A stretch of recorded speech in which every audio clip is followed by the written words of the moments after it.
Think you can beat me at dominoes?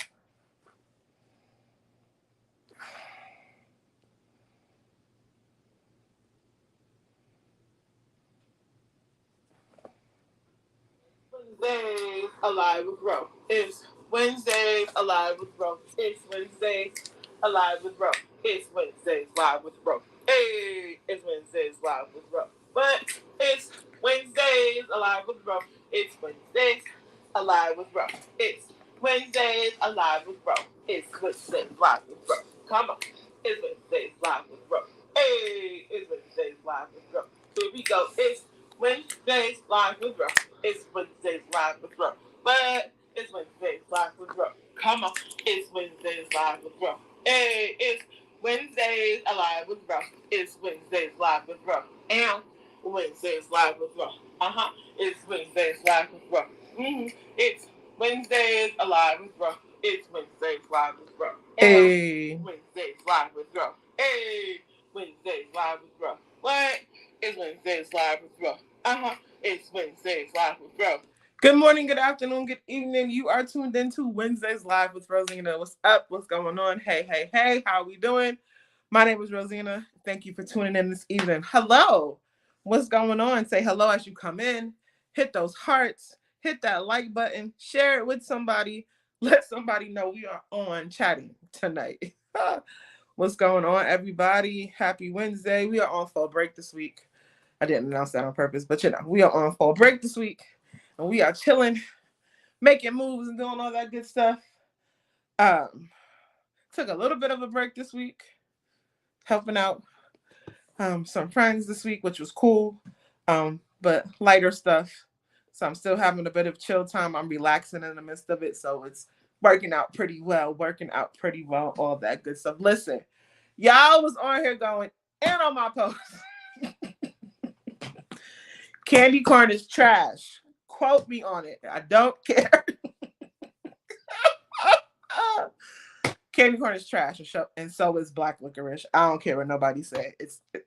Candy corn. Somebody commented and said it. Candy corn tastes like wax, and black licorice just tastes like it's gross. No, absolutely not. No, absolutely not. Not at all.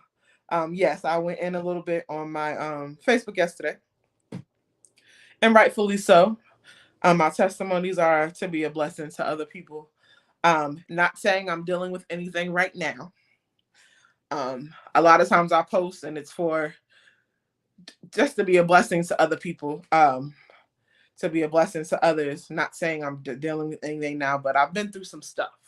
And all that stuff won't come out all at one time, and that's okay. But it'll come out in the timing that the Lord allows it to come out. So yesterday, the gist of some of my ministry is self-care and standing up for yourself and stuff like that. Been in situations where I'm standing up for myself was frowned upon, or was looked at as rebellion, or speaking my mind was looked at as rebellion, or as I'm not a team player, or I'm not getting along because if I didn't agree with something, trying to voice it and being made to feel bad for doing so. Nobody got time for that. So yesterday, as I had time and as the Lord led, I posted some things. So the first thing I did post was go on ahead and set that boundary while you're at it, and force it because you know you deserve better, right? Oftentimes we let people we care about get away with certain things. We don't tell them that. We don't say no. No is a complete sentence. I promise you it is. Everything doesn't have to have an explanation, right? That depends on the trust level where you have with the individual you're dealing with, but everything doesn't need an explanation. If my answer is no, my answer is no. I'm not available. I can't do that. I don't want to. I don't feel like it. I'm not going to. No, right? But I remember setting a boundary with an individual, and basically they retaliated in a way they thought would hurt me, and it just made me pull away, basically, even the more, right? Um, they were bothered by the fact that I set that boundary.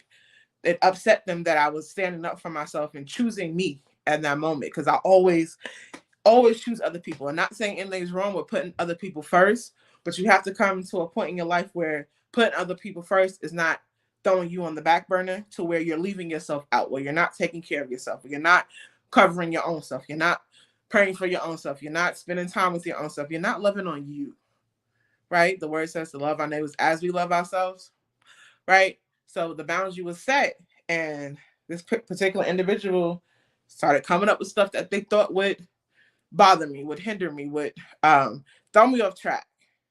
And at that time, thankfully, I was in a place to where God was able to, my eyes were open a little bit better, so I was able to pay a lot more attention to what was going on, and I was able to keep my boundary. Because I would set boundaries and then would fall back, would set boundaries and then would fall back. But I was able to keep my boundary and push forward to where my healing process could begin, right? I posted after that, after a while, even a doormat wears out from being overused. I didn't know how to say no. I didn't want to upset people. I didn't want to turn them down. I didn't want to be seen as the bad person or the negative person, or didn't want to be left out of things. So I would say yes anyway, even though I didn't want to do stuff. No. And it took a toll, but then I would get up and do it again just to fit in, just to belong, just to complete an assignment that God gave me, even though how it was getting completed on the other end may not have been in the most healthy way. Like even being strategic when God gives you something to do and not letting people in the ministry take advantage of you, or work take advantage of your gifts, or wherever you are, take advantage of who and what God has made you and designed you to be, right? Just being mindful, right? Because once you, even the doormats go outside, you get put on the ground, so already the bottom is already touching something dirty. Even sweeping it, the ground is still dirty, and you put the doormat down and it's raining outside, so you got to wipe your feet. It's cold outside, you stepped in some dog food, now you got to wipe your feet. You got to leave the shoes there for a minute so they can dry. All that's accumulated. Of course, yeah, you can go back and power wash it and try to make it as new as possible, but it's already been used. So it's not going to look brand new how you got it when you got it in the first place. So trying to get a doormat back to its original state is not the easiest thing, right? Even a doormat wears out after being used over and over again. I also posted this. My healing journey began after admitting I was accepting unhealthy situations. I was in a bad place. I allowed myself to stay in this bad place, right? Acknowledging the fact that I allowed myself to say that I gave myself permission to be somewhere that wasn't healthy, to stay in a place that wasn't being benefiting or being a blessing to where God was taking me. My eyes were open, right? I had to pay attention. I had to show up for myself and know that, look, this ain't it. This ain't covering it. Like I had got that good tap on my good shoulder, like the Lord was like, hello, you're not paying attention to what's going on. You're not seeing what it is I'm trying to show you. You're not paying attention to the steps that's being taken to literally push you out, to literally push you away. That doesn't mean you're less anointed. That doesn't mean you're less gifted. That doesn't mean you're not seeing where it is I'm trying to take you. It's just in this moment, you're being blinded by trying to be in places, by trying to fit in, by trying to show up. And no.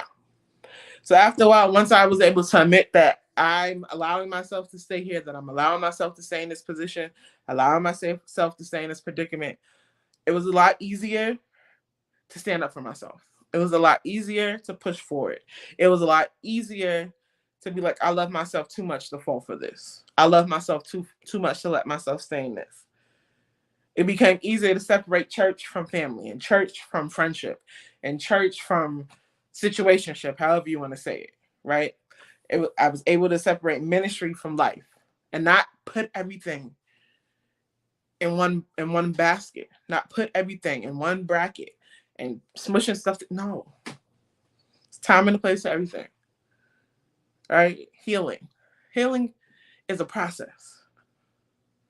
Healing is a process. It's not something that's going to take place overnight. That's why we have counselors, and that's why we have psychologists and psychiatrists, right? That's why we have people who are willing to talk and help you out and get you to where you need to be. Healing, it can be yours. I walk in mine. And I come off defensive sometimes, but I refuse to be put back in a predicament to where I feel like I'm defeating myself. I feel like I'm not all there for myself. Mm-mm. I no longer have the desire to set myself up for failure on purpose, right? Because staying in situations like that, you're setting yourself up for failure on purpose, right? I, it's a no for me. And I teach my students and the people I mentor the same thing. We're not setting ourselves up for failure on purpose. There's a difference between making mistakes, right? You try, you mess up, you try again, or purposely putting yourself in situations that are not benefiting. No. And if you can't do it, text me. I'll tell you no myself. Message me. I'll be no. The answer is no. No. But not for real. We got to take better care of ourselves. Because even as confident as I am, I got a ton of laundry that I need to do that I'm backed up on because I just hadn't made time to do it, right? And I come home, I want to sleep. I'm being honest.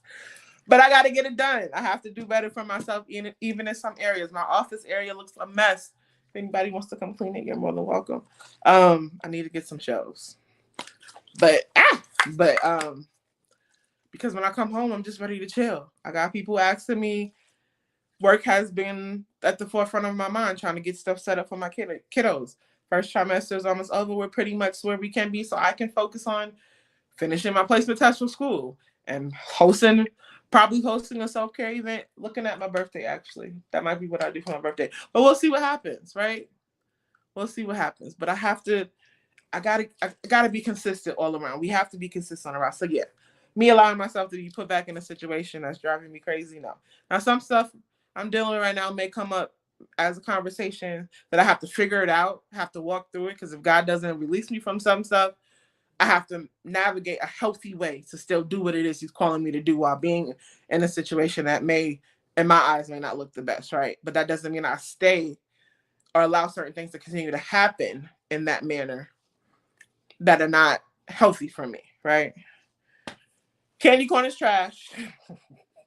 Black licorice is garbage. But becoming healthy and whole human beings is where we need to be focused on and where we need to be going. Because, like, setting ourselves up for failure, that's not it. We can't do that. We can't do that. Nah. But listen, let me go finish sorting my clothes so I can get my life together a little bit. But it's been a good week, relaxing, building relationships, making new relationships, connections, cutting some off. I block certain people on certain apps, and then they find me on my ministry apps. And I'm like, no. Boundary. Not healthy. Go away. But to God be the glory anyhow. Cracking myself up. I'm tired. But listen, share this with somebody. Pray was a blessing. I'm encouraging myself in the moment at the same time. And pushing forward and doing what it is that I need to do for me, right? Because by this time next year, I'll just say that by this time next year, because people watching me anyway, so I'd rather just pop out with it instead of just saying what I want to do. But on a better note, my credit score went up. Bless the Lord. Holla, glory, and all that good stuff. Listen, make the rest of this week a great one simply because you said so. Thank y'all for tuning in. I love y'all. Have a good night.